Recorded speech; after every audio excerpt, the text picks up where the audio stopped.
What's up guys, Sammy D here with Kart Life, and I got a quick video for you today. I wanted to get up earlier today, but had to go live that Kart Life, looking for that shiny Magikarp in Pokemon Go with my boys. Too much success. But we're here on day 2 of the Valentine's tour. What do you think of the tour so far? Pink Shy Guy, Baby Peach Cherub, doing well on ranked so far I hope. I've got some good runs so far. Pink Yoshi was nowhere to be found, and the poor thing is just standing there on the sideline right when Mara's tour starts, saying, hey, what about me? And then the race just goes on without him. It's really sad, but I guess Pink Yoshi will be there at some point. We now have more colored Shy Guys than we do Yoshis, which is very interesting. I think they'll all be in there eventually though.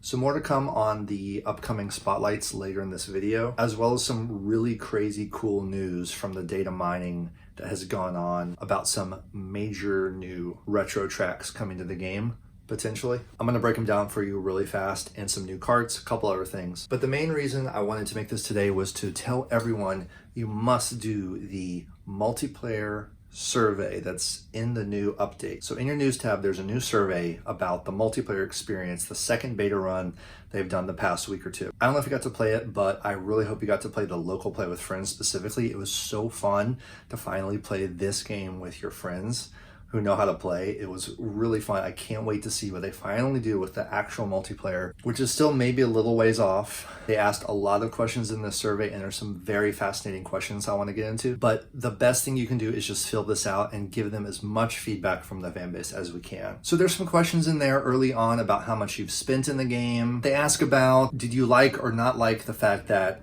players can get frenzies with certain characters that only they can have. And I don't know how they're going to work out how multiplayer is going to work. I still don't know how they're going to make it fair when you might be playing against people who spent a bunch of money to have literally everything and literally everything leveled up. I don't know how it's going to work. It still seems point-based and frenzy-based. And they're asking a lot of questions about that I think you should weigh in on. But the real question that excites me is, no matter how that works out, there have to be some kind of rewards, we hope. Some way to earn coins or hopefully rubies through playing multiplayer every day. Question 21 in the survey addresses this. It asks us, please select all of the following which you would like to receive as rewards. So first thing on there is rubies. Check that right there, please, for me. We know rubies are the most precious commodity in the game. Coins as well, so coins is next. Existing characters, carts, and gliders that we like. Changing colors, so basically reskins of those three things.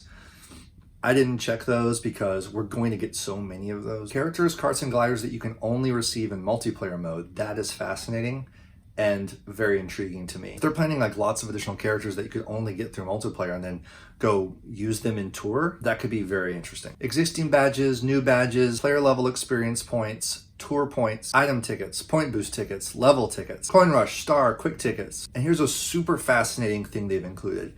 Tickets that could unlock the maximum base points or level for a driver, cart, and glider. Fascinating stuff that I have not yet considered that they would plan to go beyond level 6 on an item. This is very cool, and it opens up a whole Pandora's box. And there's even an other section for other ideas for rewards. So if you go through and check every single one of these, that's not extremely helpful for them. I tried to focus on which ones I wanted to not check, like existing characters with new skins and colors, for example, or badges. I don't want badges nearly as much as I really feel like we need more rubies in the game. But if you do check as many of them as you want to, it's okay, because the next question in the survey asks you to pick the one most important thing of that list that you selected. Of course, I chose rubies. You might choose something different, but I think this is a great way to send them feedback on the game. And it looks like multiplayer, if they work out a way to make it a real game of its own within Mario Kart Tour, with rewards, with ways to get new characters, increase levels of things, and especially get more rubies to use actually in Tour, in Ranked Cup, this could be really awesome. And again, it was so fun playing with friends. I just really can't wait to see how this finally shapes up. Okay, now over on Reddit, there's some data mining that's always been going on. We're getting little teases of what's to come in the game thanks to data miners. I don't know how any of that stuff works, but so far it has been pretty accurate. And just yesterday, a long list of new tracks, 16 new tracks, 16 retro tracks from the history of the Mario Kart franchise, as well as London Loop 2, were listed in this data mining find. And it's just really exciting to know that most likely this whole batch of retro courses is still yet to come. They haven't given up on the game. It's not petering out.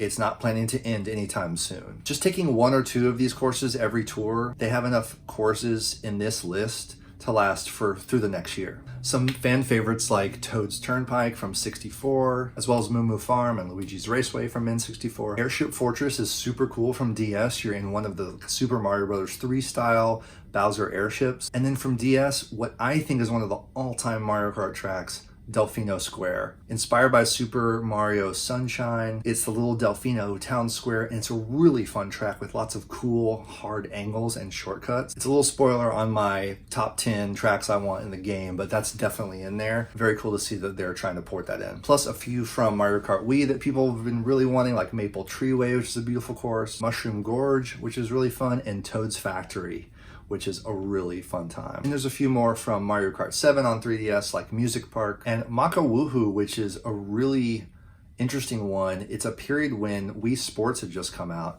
and this track is actually based on the location in Wii Sports. There's 2 of them in the Mario Kart game, and they all are divided into 3 sections, not 3 laps, so it's a long track. It's a whole different kind of locale. It's not really part of the Mario universe, so I'm a little surprised to see that on this list.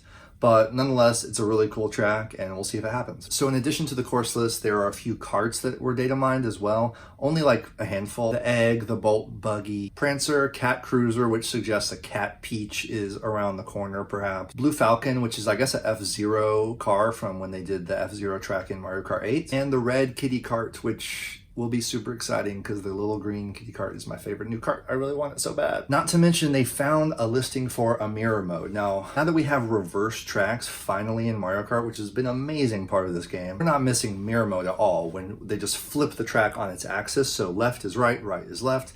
It's been a part of every Mario Kart game. So it does make sense that eventually they'd bring that in as some extra thing. Maybe there'll be challenges based around that or something. So mirror mode is potentially in the works too. Of course, take all this with a grain of salt. There might be stuff that data miners have found that never pans out. We don't know. But a couple of the karts I know were included in the beta version of Mario Kart Tour. So we'll just have to see. But most of all, I'm just so excited to see this list of tracks. I'm kind of like salivating, thinking about racing all of these tracks in Mario Kart Tour in ranked mode and reverse mode and trick mode. It's nice to know that there's some cool things planned. There was no data mine list of characters that are in the works, which I'm kind of relieved about. I like keeping that mystery. I really, once again, am excited to tell y'all my character wish list. Stay tuned for that soon. Okay, now before we go, just a note on the spotlight situation this tour. Of course, we started off this tour with just one silhouette. Of course, it ended up being Baby Peach Cherub. There was not a second one. And in all the key art for the tour and the tour being unveiled, it's Cherub Baby Peach alongside Vacation Peach and Shy Guy Pastry Chef from the original Paris tour. So we could think they're back, right? And I have mistakenly assumed that they would be in this pipe. So we might assume that these are going to be spotlight drivers next week, but there will be 2 of them, which hasn't happened before. And usually the second week's spotlight driver is in the pipe the first week at a lower rate, and it's in the inventory of drivers that we can look at. Additionally, we don't see a spotlight car for next week's pipe in the car inventory. So I'm still wondering if there even is going to be a second pipe. It's a big mystery, and however it happens, they're doing something different this time. We might see another pipe that has Vacation Peach and Shy Guy Pastry Chef in it, but given that there's only one high-end driver, I'm not sure how that will work. Maybe there'll be one Vacation Peach, one Shy Guy Pastry Chef, and then that balloon heart glider could be the next spotlight. I really don't know. There's also data mining that's coming out, spoiler alert, showing the heart glider as a purchasable bundle and the baby Luigi and green kitty car as the bigger purchasable bundle. So that just leaves me really even more confused. No idea what the next week's pipe is going to be. But if you're holding out for Vacation Peach for that coin box, she's got a lot of top shelf tracks, and I'm not sure how it's going to play out next week, what the odds are for Vacation Peach, if she'll be in the pipe, or what even is going to happen. We'll just have to wait and see. Now, before we go, a shortcut on Paris Promenade, you can see right here, folks have discovered, saw it on Reddit. Thanks so much to the awesome community on Reddit for posting these great shortcuts. I definitely didn't catch this the first pass or two, and it's pretty fun. You need a mushroom or a frenzy, right? So I don't have a frenzy character on Paris 2, but if you're coming into the second lap and you're behind, get some mushrooms, a mega mushroom, anything that can help you blow through that piranha cutout. It actually cuts off a nice little section of that Eiffel Tower curve. So definitely keep that in mind. I'm not sure how to combo out of it just exactly, but it's good. And you can also see it on the reverse version of Paris Promenade too, right here. Looks like Rosalina Cup will be the next ranked cup according to these data miners. Mystery data miners, I don't know who you are, but thank you for everything you've done this week. All the fun rumors and news. It's pretty exciting. We don't get this every time. And it's nice to have all these juicy details and know what might be coming. All right, that's it. Please like and subscribe and leave a comment. Again, this is the first time I've ever tried anything like this. Thanks so much to everyone who's liked, subscribed, and commented. Please do it, send it to a friend, and we will see you in the next video. Sammy D, Kart Life. See you soon.